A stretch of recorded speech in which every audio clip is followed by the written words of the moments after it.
Hello everyone, and welcome to the random roller coaster review for March of 2024. This time, we will be reviewing West Coast Racers at Six Flags Magic Mountain.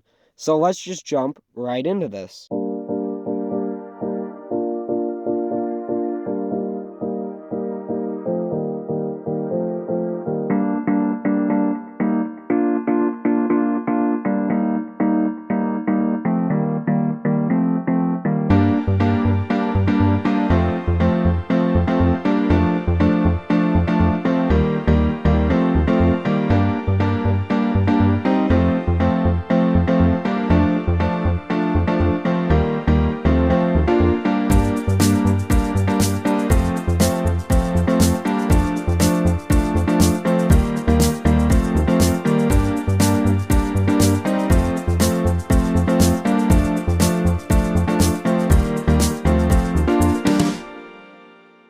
West Coast Racers is a Premier Rides multi-launch coaster located at Six Flags Magic Mountain in Valencia, California. The ride reaches a max height of 67 feet, a top speed of 55 miles per hour, and a max length of 4,000 feet long. The ride also traverses 4 inversions throughout its course. Now, as for the trains, they are very similar to the other Premier Rides launch coasters like their Skyrocket 2s. They feature very tight trains, which personally I find very difficult to get into, being 5'9". They feature the not comfortable comfort collars, which honestly I did not find to be too awful bad on this ride. They were a little bit annoying, but not as bad as some of the other Premier Skyrocket 2s. As for the theming on the trains, they are themed to a car that the West Coast Customs team did a few years ago for will.i.am. The trains come in 3 different color varieties: blue, yellow, and red. And on the seat, they actually have faux stitching so that way it looks like a real car seat. The trains are arranged 2 cars with 3 rows per car for a total of 12 riders in each train. Now, the queue is actually very nice for a Six Flags park, and it is actually indoors. So the building is themed to the West Coast Customs shop in Burbank, California, and it looks very accurate to the actual shop, but you do not enter in through the main shop entrance. You actually go through an exterior portion of queue that looks like it could be kind of like for a rave or party, and then you displaying some of the West Coast Customs history before you enter into the shop building, where you will see a model replica of the will.i.am car that you will be riding in as your trains.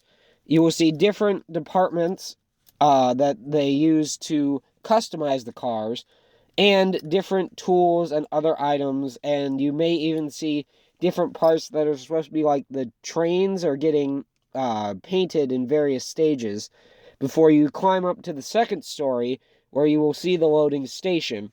Kind of like you're supposed to be on the catwalk of the real West Coast Customs shop. Now, let's jump into the actual ride portion of this coaster. After dispatching from the station, the train advances into the launch area on the white track before stopping and waiting for the train on the yellow track to advance forward.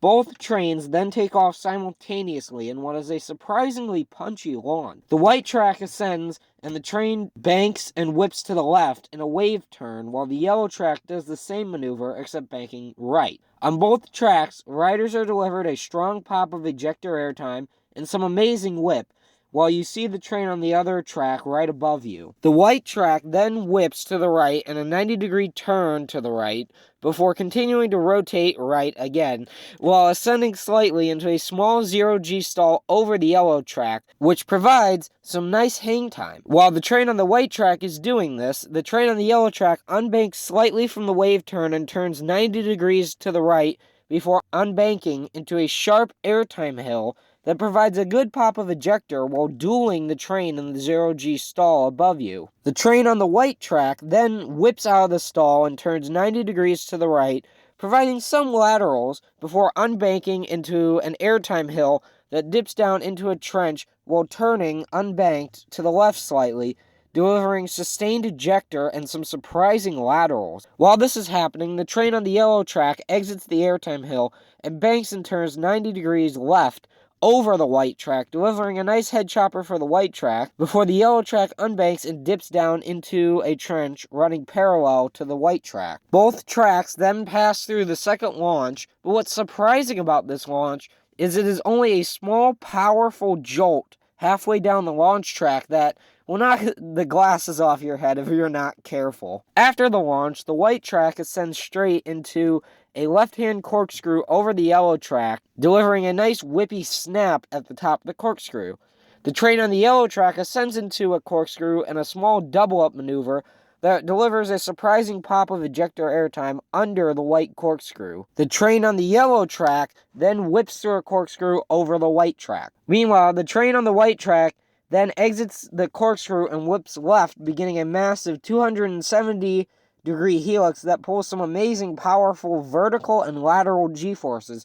But the yellow track has even more powerful Gs as it is on the inside of the white track. Both tracks then ascend up and whip from left to right in a twisted hill that delivers both a pop of ejector airtime and whip. Now continuing right, the trains go through another massive 270-degree helix, this time with the white track being more forceful as it is on the inside, but this helix feels about the same as the first. The white track then exits the helix by crossing under the yellow track and traversing a sharp airtime hill that delivers a strong pop of ejector airtime.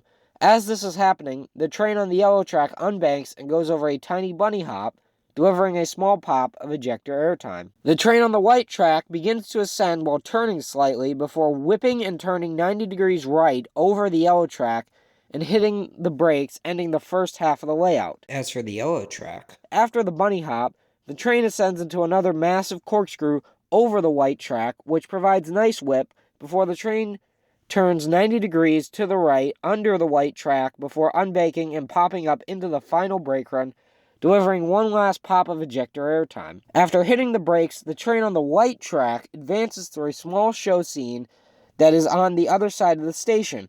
As the train creeps through the show scene, the CEO of West Coast Customs appears on the screen saying that your car is going to get an upgrade. You then hear air guns and other tools working on your car. The CEO then comes back and says it's go time. The train then advances onto the yellow track launch segment to begin the second half of the course. Overall, I really do enjoy West Coast Racers. The ride is super fun with a lot of good laterals, airtime, and some very good positive G-forces as well as whippy inversions. The trains aren't the best, but they aren't as bad as some of the other premier launch coasters. And the literal definition of the ride to me is surprising, because that was what I felt the first time I hit the brakes. There are so many surprising moments on this coaster. As for ranking, last year, after the 2023 season, West Coast Racers ranked at number 35 out of 231 credits. So, I would definitely say I quite enjoyed this little ride, and it's been a couple years since I have been on it, as the last time I rode it was in spring of 2022. But that is all for this review. I hope you guys enjoyed, and I will see you all next time on another adventure.